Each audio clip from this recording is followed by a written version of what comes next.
theorem. Suppose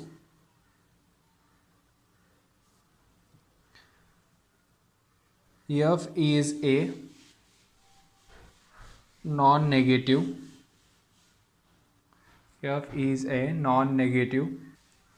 measurable function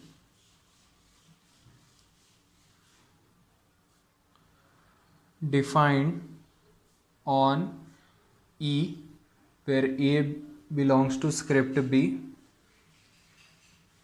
where x comma script B comma mu is a measure space, then integral over E f d mu is greater than or equal to 0, and this equality, this one is equal to this one, this equality holds if f is equal to 0 almost everywhere on E. Proof. What is the statement says? Suppose f is a non-negative measurable function defined on a E which belongs to script B, where x comma script B comma mu is a measure space. If f is a non-negative measurable function, then its integral over E f d mu is greater than or equal to 0. This one is equal to 0, means equality holds if f is equal to 0 almost everywhere. Since in the statement clearly given that f is a non-negative measurable function, since f is greater than or equal to 0, we get integral over E f d mu is greater than or equal to integral over E 0 d mu.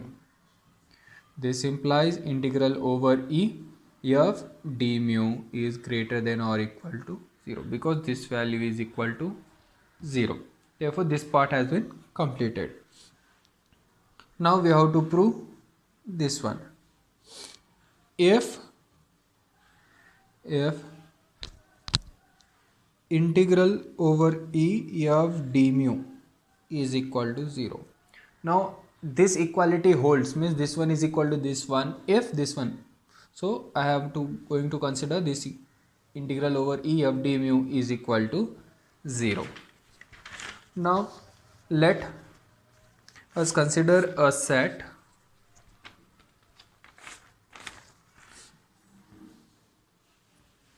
let A is equal to all those elements of E such that f of x is not equal to 0. F of x is not equal to 0. Since we know that f is a non-negative, means either it will be equal to 0 or greater than 0.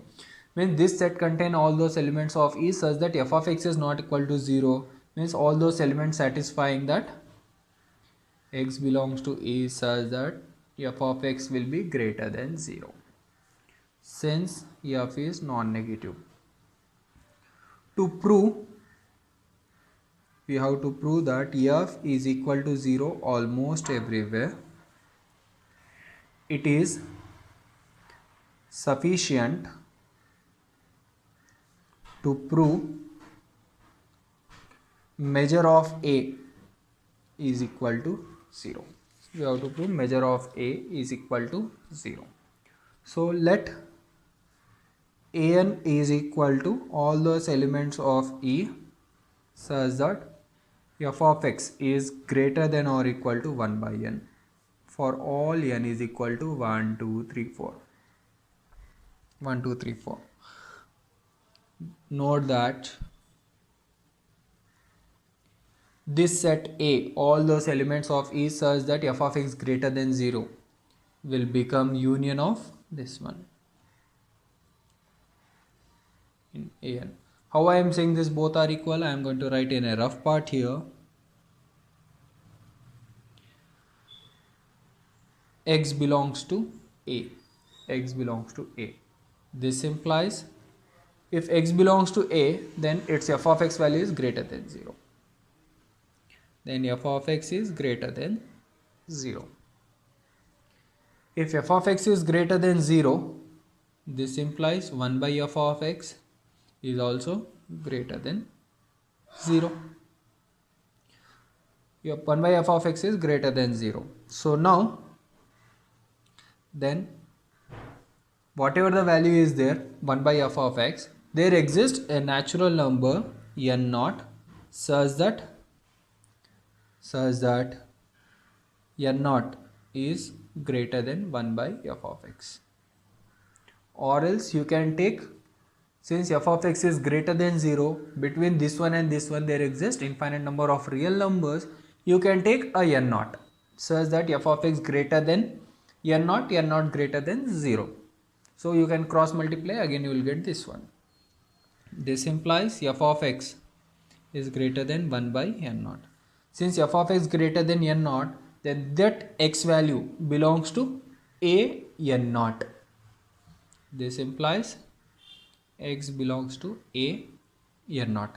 If x belongs to any one set, then x belongs to its union.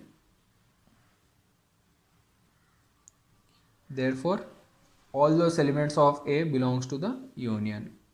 A is contained in union of An. Now, conversely,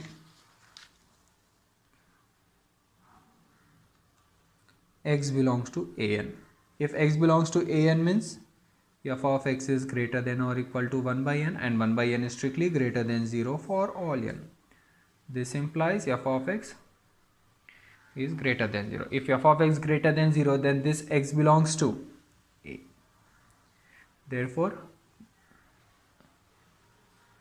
or if I take any element of An, that element belongs to A. Therefore, if I take all the elements of the union, it will be belongs to A. Therefore, from both we will get A is equal to union of An. That one I have wrote. Therefore, A is equal to union of An. This is the, for this reason I wrote A is equal to this one. Therefore, we get 0 is equal to integral over E of d mu. Since A is a subset of E, because A contains elements of E, means A is a subset of E. So this one I can write, this one is greater than or equal to integral over A of d mu. Why? Since A is a subset of E, then integral over E is greater than or equal to integral over A. Since A is equal to union of An, this one I can write union over integral over union of An of d mu. Of d mu. Then this one can be written as greater than or equal to, this is the union. Union is a superset of one set, An of d mu. The reason here, since An is a subset of union of An. This one. In An, f is greater than or equal to 1 by n. So here I can write that one is greater than or equal to 1 by n integral over An d mu. The reason for this one I am writing here, since x belongs to An, this implies f is greater than or equal to 1 by n, which is equal to 1 by n integral over An 1 d mu is mu of An, measure of An. Therefore, what we got? 0 is greater than or equal to 1 by n mu of An. Cross multiply, what will get? Mu of An is less than or equal to 0 for all n. Since we know that measure is never negative, it can't be less than 0, then only possible for this one is equal to 0. Mu of An is equal to 0 for all n. Equation number 1. How? Since mu is non-negative. Therefore, we get 0 is less than or equal to mu of A, and this is equal to mu of union of An. Since mu is always non-negative and A is equal to union of An. From the countability of mu, this one can be written as less than or equal to summation measure of an by countability of mu. This one will become 0 by equation number 1. Therefore 0 less than or equal to measure of A less than or equal to 0. This implies measure of A is equal to 0. Therefore F is equal to 0 almost everywhere. Almost everywhere.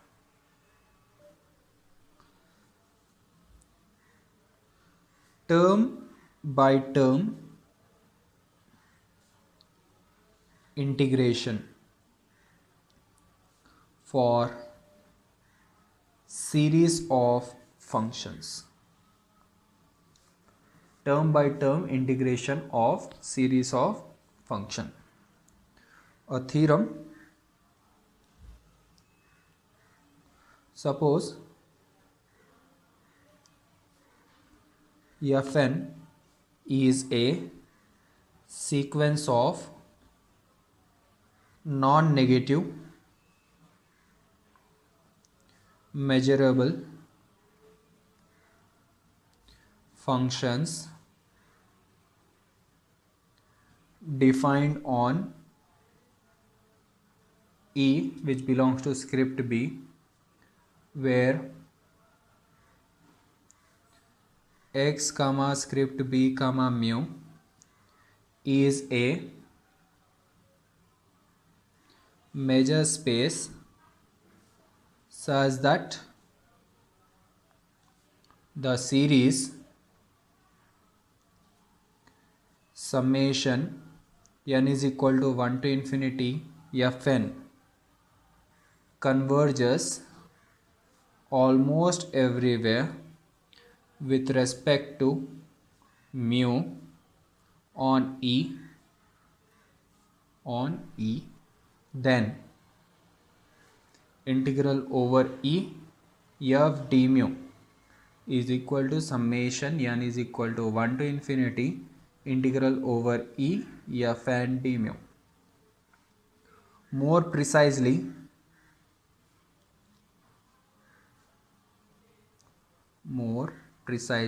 integral over E summation n is equal to 1 to infinity Fn d mu is equal to summation n is equal to 1 to infinity integral over E Fn d mu.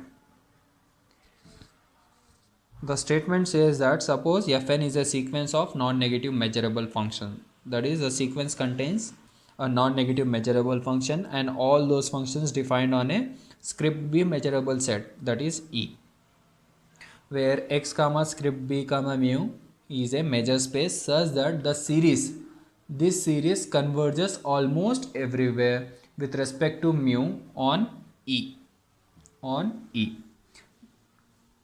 Then I have to prove that, and this one converges to F. Then I have to prove that integral over that converges F d mu is equal to summation of integral over F and d mu. That is a term by term integration of a series. More precisely, integration of sum of the series can be written as sum of the integration of the F and d mu. Proof. Let Sn is equal to summation k is equal to 1 to n fk be the nth partial sum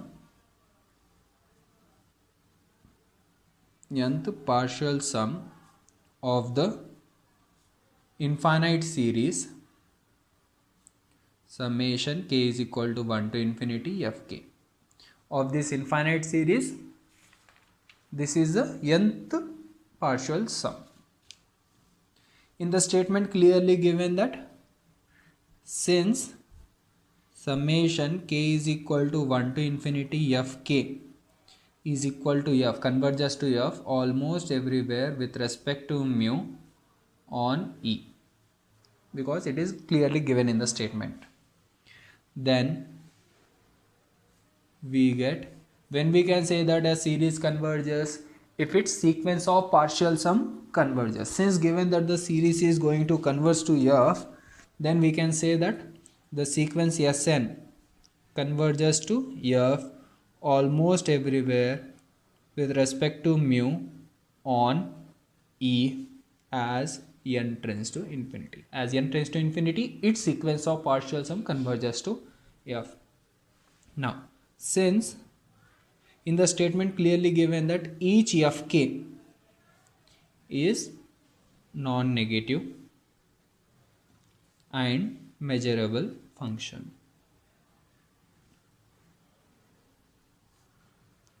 then we get each Sn, that is a nth partial sum. If I take n is equal to 1, s1, s2, so on, all are nothing but sum of the terms of a sequence. Since each fk is non-negative, then the sequence of partial sum is also non-negative measurable function, and also since it is a sequence of partial sum of non-negative, it will be an increasing sequence. Is a non-negative measurable function. Also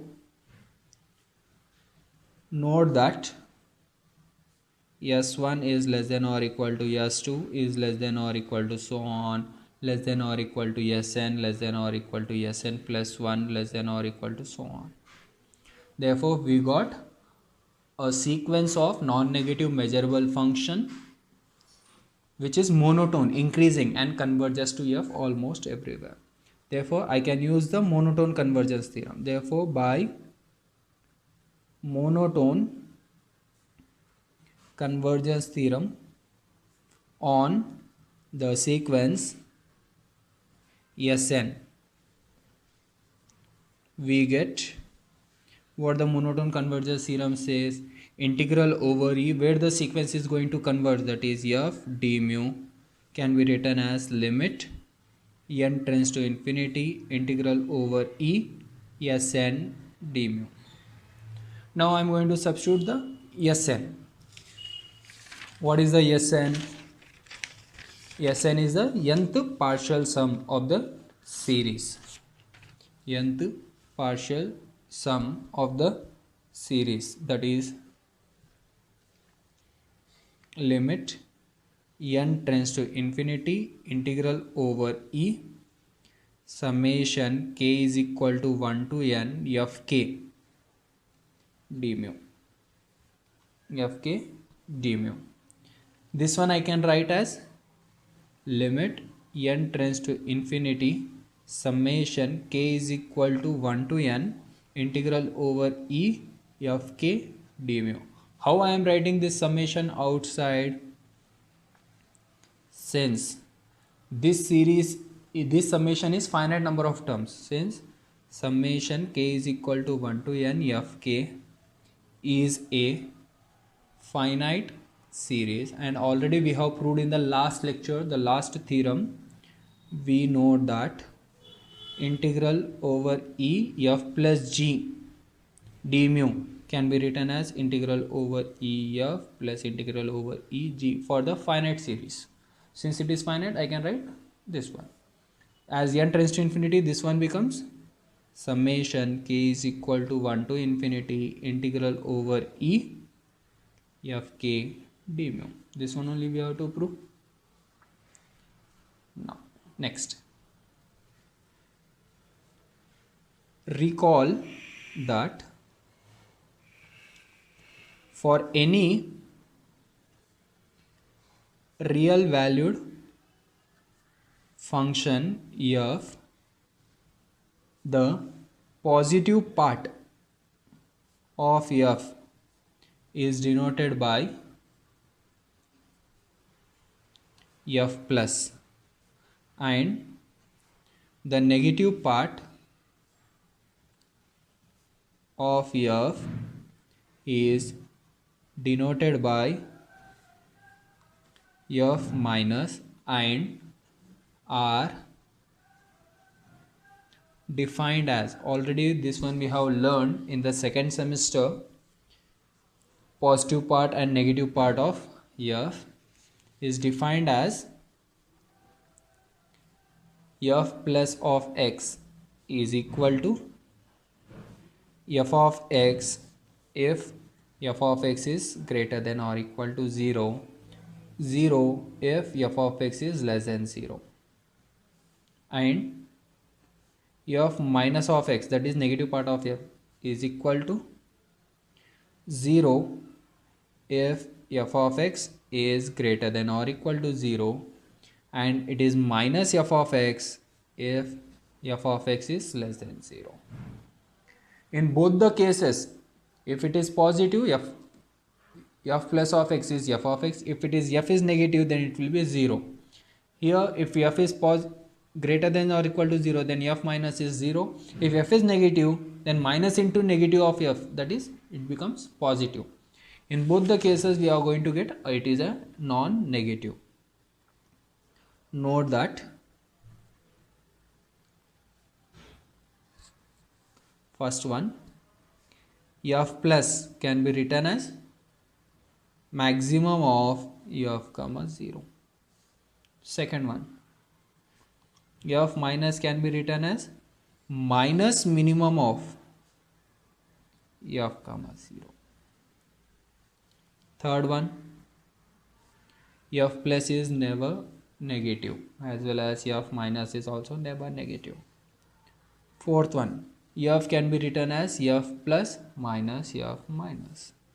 And the fifth one, modulus of f is equal to f plus f minus. All these things we have already studied in the second semester.